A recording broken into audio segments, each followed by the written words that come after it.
Hello दोस्तों, कैसे हैं आप सभी लोग। तो क्लास को हम कंटिन्यू करते हुए, और आपको क्लासेस कैसी लग रही हैं कमेंट सेक्शन में ज़रूर बताएं।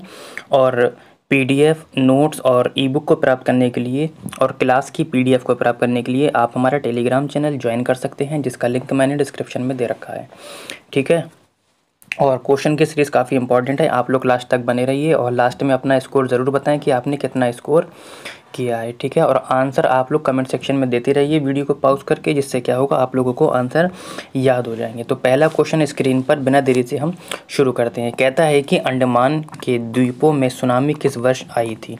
2002 में आई थी, 2004 में आई थी, 2012 में आई थी या 2001 में आई थी। ठीक है। तो मैं आपको बता दूं कि अंडमान के द्वीपों में सुनामी किस वर्ष आई थी बेटा, 2004 में आई थी। 2004 यानी कि 26 दिसंबर 2004, 26 दिसंबर 2004 में कहाँ पर आई थी बेटा, हिंद महासागर में आई सुनामी। कहाँ पर आई थी, हिंद महासागर में। ठीक है, कहाँ पर आई थी, हिंद महासागर में।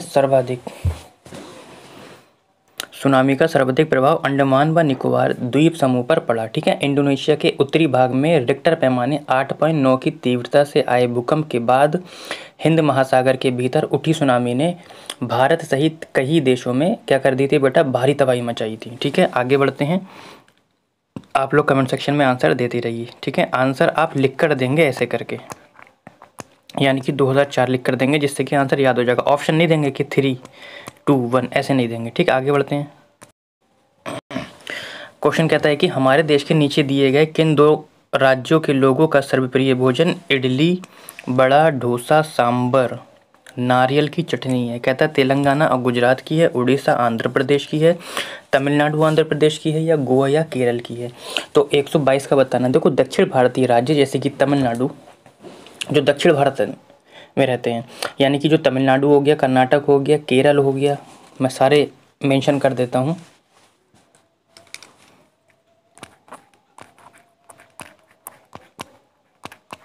तमिलनाडु हो गया,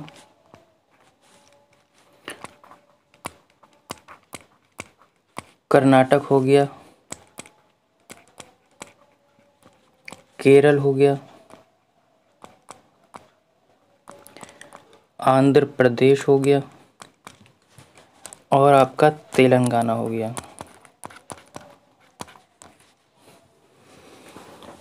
विशेष रूप से बेटा इडली, बड़ा, डोसा, सांभर, नारियल की चटनी इत्यादि विशेष रूप से लोकप्रिय भोजन है। तो आप लोग अब देख लीजिए।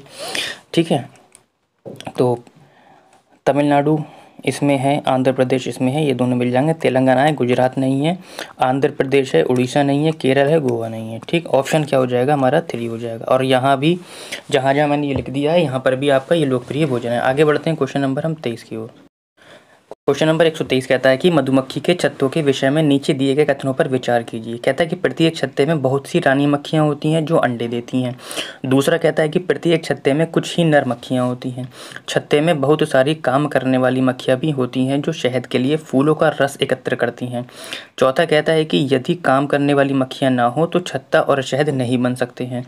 नर मक्खी छत्ते के लिए बहुत महत्वपूर्ण होती है क्योंकि ये रस वाले फूलों को खोजने में सहायता करती है। तो 123 जो क्वेश्चन है आपका बहुत ही इम्पॉर्टेंट क्वेश्चन है। ठीक है, इम्पॉर्टेंट क्वेश्चन है। ठीक। तो अब आपको 123 का आंसर कमेंट सेक्शन में देना है। ठीक है। देखो, प्रत्येक छत्ते में प्रत्येक छत्ते में बहुत सी रानी मक्खियाँ होती हैं। बिल्कुल, बहुत सी रानी मक्खियाँ होती हैं जो अंडे देती हैं। ऑप्शन नंबर 1 हमारा बिल्कुल ठीक है। दूसरा कहता है कि प्रत्येक छत्ते में कुछ ही नर मक्खियाँ होती हैं। बिल्कुल, प्रत्येक छत्ते में कुछ ही नर मक्खियाँ होती हैं। ये ऑप्शन आपका क्या हो जाएगा बेटा, गलत हो जाएगा। ठीक है। छत्ते में बहुत सारी काम करने वाली मक्खियाँ होती हैं और शहद के लिए फूलों का रस एकत्र करती हैं। बिल्कुल, ये तीसरा वाला ऑप्शन आपका ठीक है।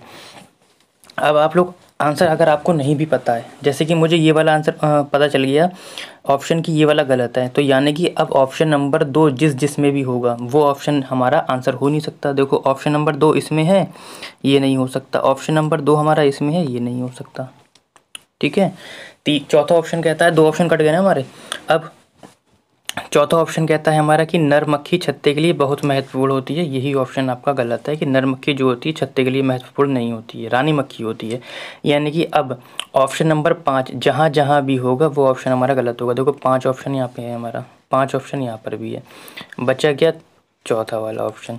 यानी कि यदि काम करने वाली मक्खियाँ ना हो तो छत्ता और शहद नहीं बन सकता। ये भी ऑप्शन आपका ठीक है। ठीक, आगे बढ़ते हैं। क्वेश्चन कहता है कि जंगलों के ज़्यादा कटने से निम्न में से क्या स्थितियाँ संभावित हैं। बिल्कुल अच्छा क्वेश्चन है ये। कहता है कि आसपास की जगह ज़्यादा ठंडी हो जाएगी, वर्षा जल का रिसाव कम हो जाएगा, बहता वर्षा जल मृदा को बहा ले जाएगा, या भौम जल का स्तर, भौम बोले तो भूमि, जल का स्तर बढ़ जाएगा। तो सही विकल्प आपको बताना है। देखो जंगलों के ज़्यादा कटने से क्या होगा, वर्षा का जल रिसाव क्या हो जाएगा, कम हो जाएगा। क्या हो जाएगा, रिसाव कम हो जाएगा। तो ये वाला ऑप्शन आपका बिल्कुल ठीक है। और भौमजल यानी कि भूमिगत जल का स्तर क्या हो जाएगा बेटा, बढ़ जाएगा।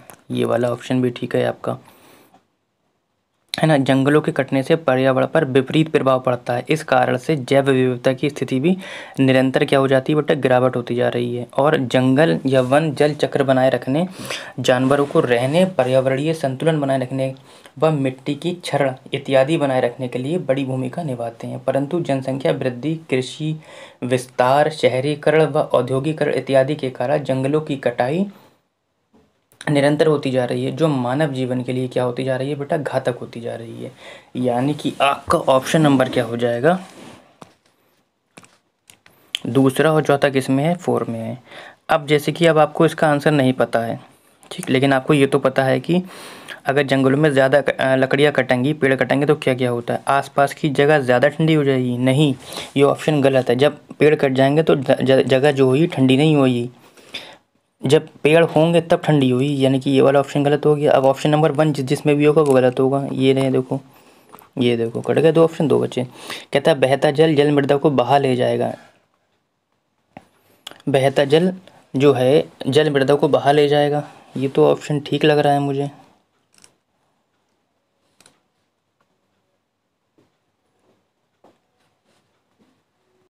देखो बेटा यहाँ पे थोड़ा सा डाउट है कि जब पेड़ कट जाते हैं तो बहता जल जो है मृदा को ले जाएगा, ये तो ठीक है।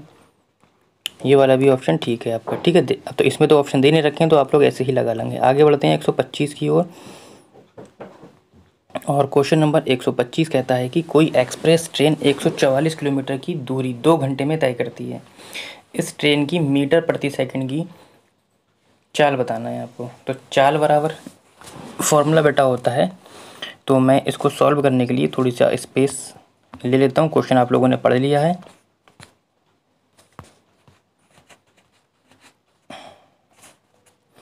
देखो चाल का फार्मूला क्या होता है बेटा, देखो चाल बराबर होता है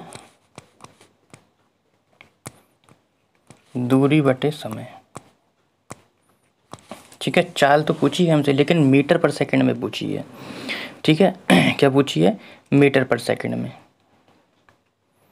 तो टाइम कितना दे रखा है हमें, दूरी कितनी दे रखी है। देखो दूरी शायद 144 किलोमीटर दे रखी थी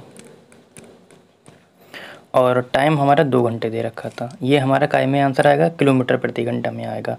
लेकिन हमें करना क्या है, मीटर पर सेकंड में बनाना है। जब किलोमीटर पर सेकंड को देखो, जब किलोमीटर पर घंटे को मीटर पर सेकंड में बनाते हैं तो क्या करते हैं, 5/18 से क्या कर देते हैं बेटा, मल्टीप्लाई कर देते हैं, ठीक।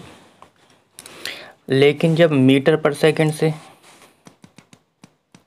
क्या करते हैं, 5/18 से मल्टीप्लाई कर देते हैं। लेकिन जब मीटर पर सेकंड से किलोमीटर पर आवर को चेंज करते हैं तो इसका उल्टा 18/5 से मल्टीप्लाई कर देते हैं, ठीक। ये आप लोग नोट कर लीजिए, मैं इसे हटा देता हूँ।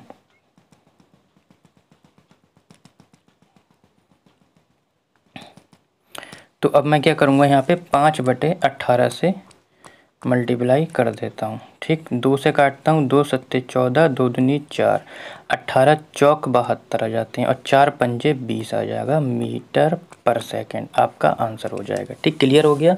मैंने बताया कि जब किलोमीटर पर आवर को मीटर पर सेकंड में कन्वर्ट करते हैं तो 5/18 से मल्टीप्लाई करते हैं, और जब मीटर पर सेकंड को किलोमीटर पर आवर में कन्वर्ट करते हैं तो 18/5 से मल्टीप्लाई करते हैं। ठीक, तो अब आंसर देख लेते हैं। 20 मीटर पर सेकंड किस में आ जाएगा आंसर आपका, ये आ जाएगा आपका 20 मीटर पर सेकंड। ठीक, आगे बढ़ते हैं। 126 क्वेश्चन कहता है कि पीतल यानी कि ब्रांस एक विषय में निम्नलिखित में सही कथन चुनिए। कहता है कि ब्रांस या पीतल एक तत्व है, एक यौगिक है, या ये कॉपर और जस्ता का मिश्र धातु है, या ये कॉपर और टिन का समांगी मिश्रण है। तो 126 का मैं बता दूं आपको कि पीतल, कॉपर और जस्ता का मिश्र धातु है। तांबे में जस्ता मिलाने से तांबे की क्या हो जाती है, सामर्थ्य और कठोरता बढ़ जाती है। ठीक है, और मैं ये भी बता देता हूँ कि पीतल में 2% से लेकर 36% तक क्या होता है, जस्ता रहता है। और पीतल की सबसे बड़ी विशेषता ये भी है, पीतल में लिख दे रहा हूँ, पीतल